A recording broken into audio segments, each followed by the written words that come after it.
para pegar para notar no Ocidente.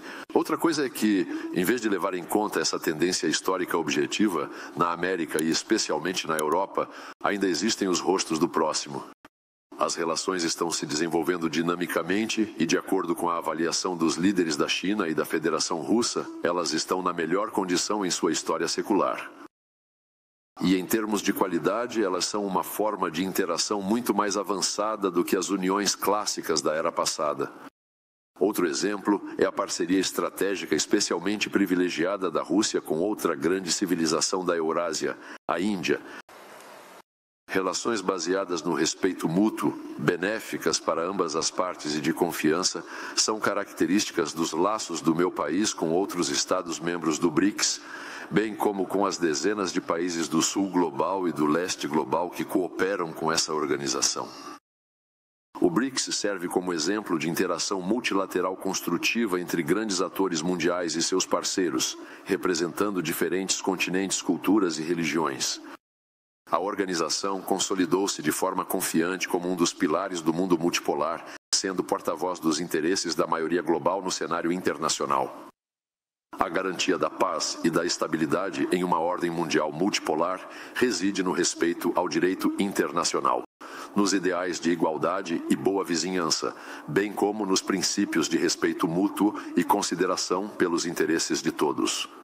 Se falarmos seriamente sobre a sustentabilidade do sistema mundial, muito dependerá de o Ocidente conseguir ou não abandonar a imposição de suas diretrizes ideológicas destrutivas e extralegais e começar a cumprir de boa fé os princípios da Carta da ONU, observando-os em sua totalidade e interrelação e não de forma seletiva, como estão acostumados a fazer na Europa e nos Estados Unidos, acreditando em sua própria exclusividade e infalibilidade. Em condições de multipolaridade, a visão dos pais fundadores da ONU se revela de forma ainda mais clara, pois eles fundamentaram o funcionamento da Organização Mundial no princípio segundo o qual, cito, a ONU é baseada na igualdade soberana dos Estados. A observância desse princípio visa garantir o respeito aos direitos legítimos e aos interesses nacionais de cada país, independentemente do tamanho do território, do potencial demográfico, de recursos ou de poder.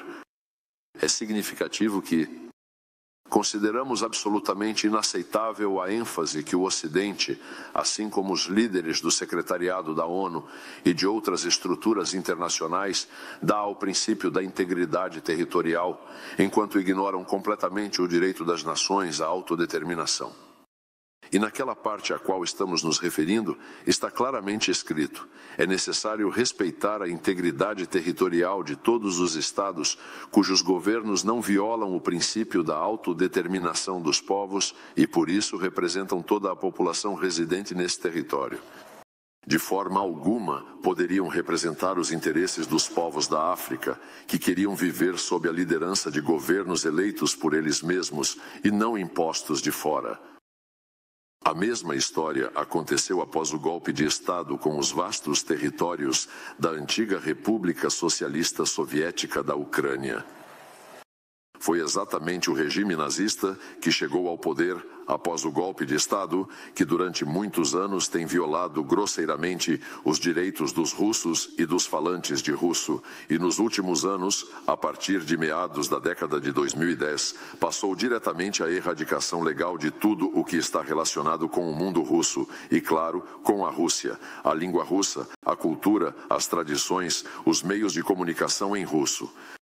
Por último, no ano passado, foi aprovada uma lei proibindo o cristianismo ortodoxo canônico e a Igreja Ortodoxa Ucraniana canônica.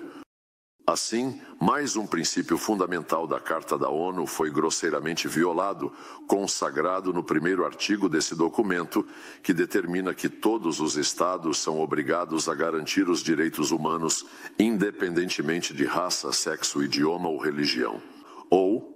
E é revelador que o Ocidente, que em qualquer ocasião, ao lidar com a esmagadora maioria dos Estados aqui presentes, faz questão de dar lições de vida sob a ótica do respeito aos direitos humanos segundo a compreensão ocidental dessa noção. Mas vejam só, nos últimos anos, especialmente após o golpe de Estado, as declarações dos representantes ocidentais sobre a Ucrânia, Nem uma única vez a expressão direitos humanos foi usada. Além disso, Ursula von der Leyen e outros burocratas de Bruxelas, assim como a liderança da OTAN, aliás, declaram publicamente a necessidade de aumentar o apoio à Ucrânia, porque, segundo eles, a Ucrânia está defendendo os valores europeus. Acontece que é nisso que esses valores consistem, na eliminação de identidades nacionais, neste caso do povo russo, das pessoas de língua russa. Imagine só. Nem mesmo no Oriente Médio, em Israel, o idioma árabe é proibido de ser falado, e nos territórios palestinos o hebraico também não é proibido de maneira alguma. E o mesmo acontece em praticamente qualquer outra região do mundo, onde convivem representantes de povos que, para dizer o mínimo, não se dão muito bem entre si.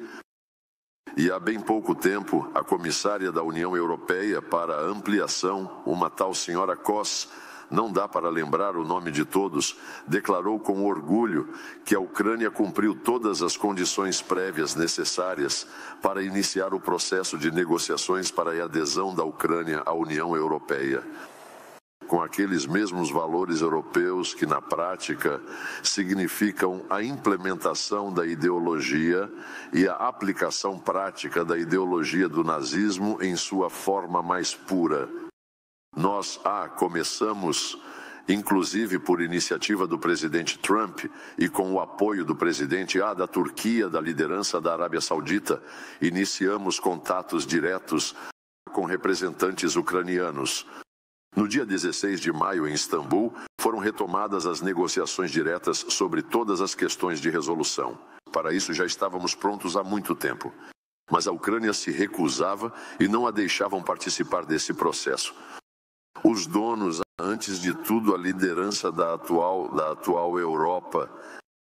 Nessas negociações, no dia 16 de maio em Istambul, quando foram retomadas, insistimos na revogação de todas essas leis discriminatórias e continuaremos a fazer isso na próxima rodada de negociações diretas, sobre a qual anunciaremos em um futuro muito próximo. Quero, aliás, enfatizar que nós sempre, durante muitos anos antes da operação militar especial e também depois que ela começou, oferecemos e continuamos oferecendo ao lado ucraniano resolver todos os problemas, que a cada ano se tornam mais graves, por meio do diálogo e da diplomacia. E somos gratos, quero mais uma vez expressar essa gratidão aos governos que ofereceram seus serviços para a retomada das negociações sem pré-condições. Negociações são melhores do que a guerra, mas para alcançar o sucesso, e estamos profundamente convencidos disso, é necessário eliminar as causas fundamentais do conflito, como o presidente da Rússia já destacou várias vezes. Acabei de mencionar uma delas, a privação legal de dezenas de milhões de pessoas do direito à sua língua materna, tradições, cultura, religião, história e, em última análise, da memória de seus antepassados, que viveram nessas terras por séculos, que fundaram cidades, fábricas, construíram portos e, em geral, colonizavam esses territórios. E agora, essas pessoas que criaram o leste da Ucrânia, a atual sul da Ucrânia, estão tendo seus monumentos derrubados. O regime de Kiev faz isso com aqueles que, incluindo Catarina a Grande e seus aliados, assim como derruba monumentos aos heróis da Grande Guerra Patriótica que libertaram tanto a Ucrânia quanto depois a Europa da praga nazista. Mas há ainda outra causa primordial, não menos importante. Ela diz respeito à estratégia de arrastar a Ucrânia para a OTAN. Já disse várias vezes que o gatilho do conflito na Ucrânia e, em um sentido mais amplo, da profunda crise de segurança na Europa foi justamente a agressiva expansão da OTAN para o leste, uma expansão de muitos anos que ocorreu, apesar das garantias dadas ainda à liderança da UES e depois à Rússia, com promessas solenes, tanto dos americanos quanto dos europeus, de que a OTAN não se expandiria. E tudo isso acabou sendo uma violação não apenas dessas promessas, supostamente promessas verbais, como alguns dizem, mas também uma violação dos compromissos assinados no mais alto nível durante as cúpulas da Organização para a Segurança e Cooperação na Europa, em 1999 em Istambul e em 2010 em Astana. Lá estava claramente afirmado que a segurança deve ser indivisível e igual, e que nenhum país ou grupo de países tem o direito de reivindicar domínio no espaço da OCE. E a OTAN fez exatamente aquilo que estava proibido. E quando tentávamos envergonhar nossos colegas ocidentais, perguntando por que vocês estão violando aquilo que foi assinado por seus presidentes e primeiros ministros, eles nos respondiam: bem, isso é apenas uma declaração política, e as garantias jurídicas e legais de segurança nós só daremos de forma clara àqueles que solicitarem adesão à Aliança do Atlântico Norte. Esse é o tipo de hipocrisia, uma mentira pura e simples, sem qualquer exagero. E claro, fomos obrigados a reagir. Como o presidente Putin disse várias vezes, tentamos repetidamente direcionar a situação para negociações e acordos sobre segurança igualitária.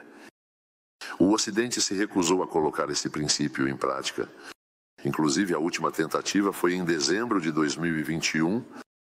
E mais uma vez, como disse o presidente Putin, não temos outra escolha a não ser defender os legítimos interesses de segurança da Federação Russa e os legítimos interesses do povo, que não tínhamos o direito de deixar nas mãos do regime nazista, sobre a adesão à OTAN.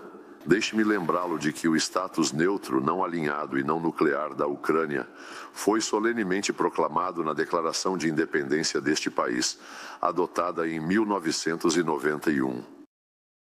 Foi exatamente esse compromisso, precisamente a proclamação do status neutro, não alinhado e não nuclear para todo o sempre, que tornou possível o reconhecimento da Ucrânia como Estado independente tanto pela Federação Russa quanto por todos os demais membros da comunidade internacional.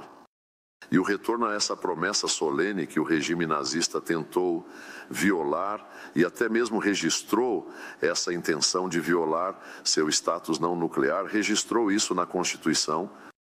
O retorno a esse compromisso é uma das exigências-chave da Rússia que devem ser atendidas em qualquer acordo, como foi previsto em abril de 2022, nas negociações em Istambul, quando esse princípio foi registrado por escrito, mas as negociações foram sabotadas pelos anglo-saxões e outros organizadores da guerra contra a Rússia. Ao mesmo tempo, a OTAN não pretende tirar qualquer lição de toda essa história. Observamos com preocupação o aumento dos contingentes da OTAN ao longo de toda a linha de contato com a Rússia. Aliás, essa linha aumentou consideravelmente após a adesão ao bloco das outrora neutras Suécia e Finlândia. Não está claro porque eles estavam insatisfeitos com sua vida em status neutro.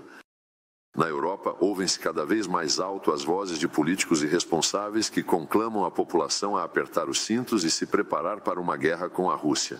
Chegam até a mencionar prazos específicos, ora o ano de 2027, ora 2030. E o que preocupa muito é a recente declaração do novo chanceler da Alemanha, Sr. Merz, que se comprometeu a transformar a Alemanha novamente, como ele disse, na principal potência militar da Europa. Para muitos, isso imediatamente trouxe à memória períodos do século passado, quando 2 vezes a Alemanha se tornou a principal potência militar da Europa. E o que saiu disso? Quanta dor isso trouxe aos povos, e não apenas do continente europeu.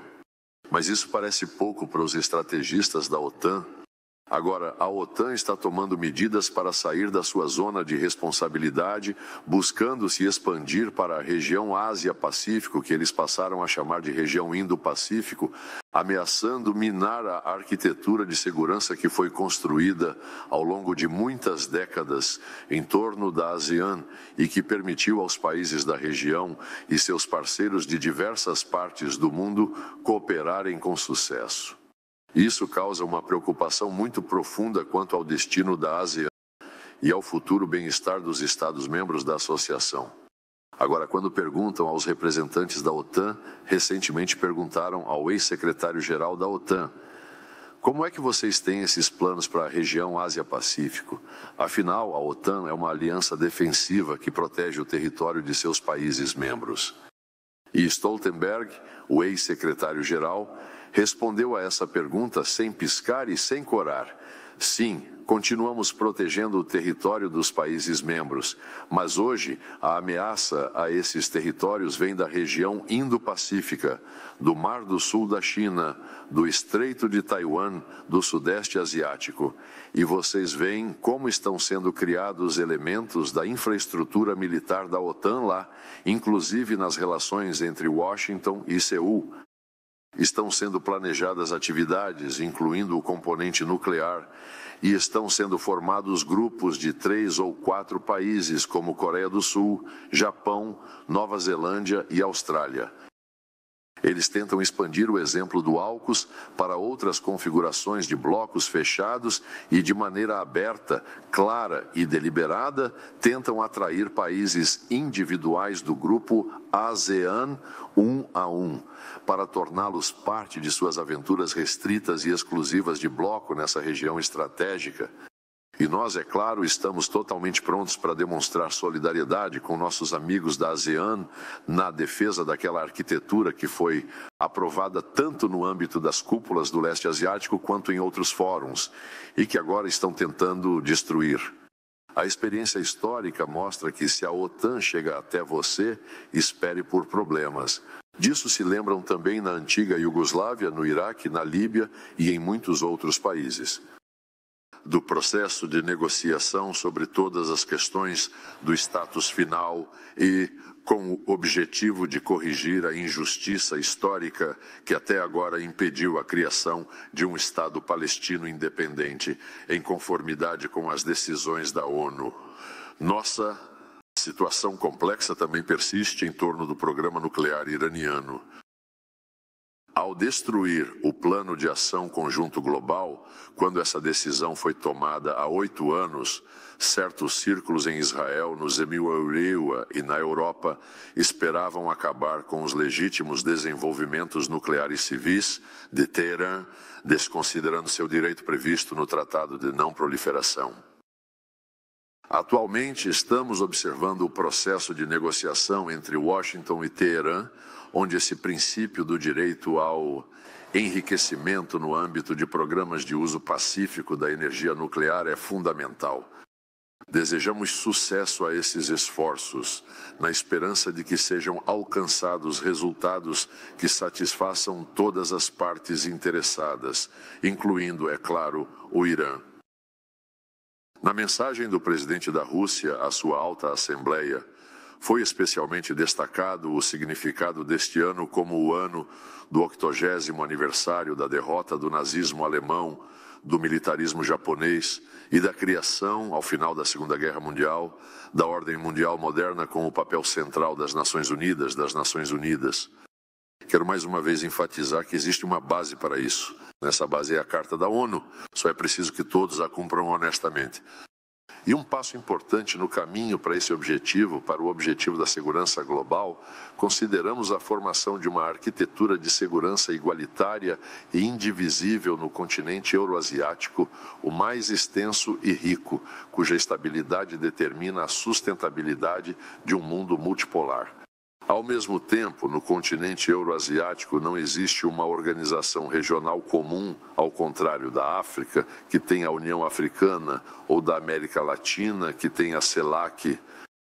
O presidente Putin, nesse contexto, propôs a iniciativa de criar uma arquitetura de segurança eurasiática para a discussão da qual todos os estados e organizações do continente são convidados a participar sem exceção, incluindo também os países da parte ocidental da Eurásia. Na nossa opinião, deve ser precisamente uma arquitetura eurasiática, porque os conceitos euroatlânticos que foram aplicados à parte europeia do continente nas últimas muitas décadas, após a Segunda Guerra Mundial e durante a Guerra Fria, os conceitos euroatlânticos se descreditaram. A OTAN violou simplesmente todas as obrigações assumidas, imagináveis, A OSCE acabou se tornando disfuncional porque os países ocidentais e a liderança do secretariado da OSCE se recusaram a cumprir as obrigações estabelecidas nos documentos fundamentais, incluindo o princípio do consenso, da imparcialidade e muito mais. E a União Europeia, depois que assinou há alguns anos um acordo subordinado com a OTAN, na essência também aderiu aos esquemas euroatlânticos. É isso. A Rússia parte do princípio de que em nosso continente já está se formando aquilo que o presidente Putin chamou de grande parceria eurasiana. Isso se manifesta na conjugação dos processos de integração que ocorrem na União Econômica Eurasiana, na Organização de Cooperação de Xangai, na ASEAN, no âmbito da iniciativa chinesa Um Cinturão, Uma Rota e em outras estruturas subregionais que, em particular, existem também na região do Golfo Pérsico e na Península do Sul da Ásia. Aqui existem muitas organizações subregionais, claro. A harmonização desses processos de integração permitirá formar uma base material sólida para discussões sobre a arquitetura de segurança. A Rússia não impõe nada a ninguém. Está pronta para um diálogo de respeito mútuo com todos. E, claro, continuaremos aprimorando os mecanismos de segurança existentes, utilizando-os em nosso trabalho no formato da Organização do Tratado de Segurança Coletiva, da Comunidade dos Estados Independentes e da já mencionada Organização de Cooperação de Xangai. E promovemos, no âmbito de nossos laços bilaterais com parceiros e aliados, novos princípios que contribuirão para a formação de uma arquitetura pancontinental. Menciono a esse respeito os acordos de garantias de segurança firmados nos últimos meses entre a Rússia e a Bielorrússia, entre a Rússia e a República Popular Democrática da Coreia, entre a Rússia e a República Islâmica do Irã.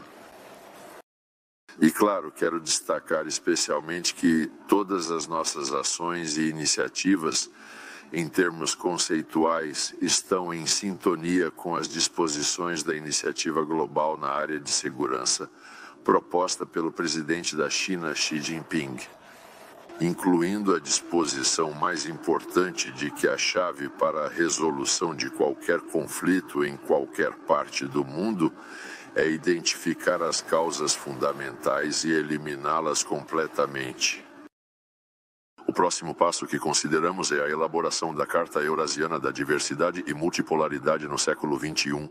Esse documento foi proposto pela Bielorrússia e apoiado pela Rússia.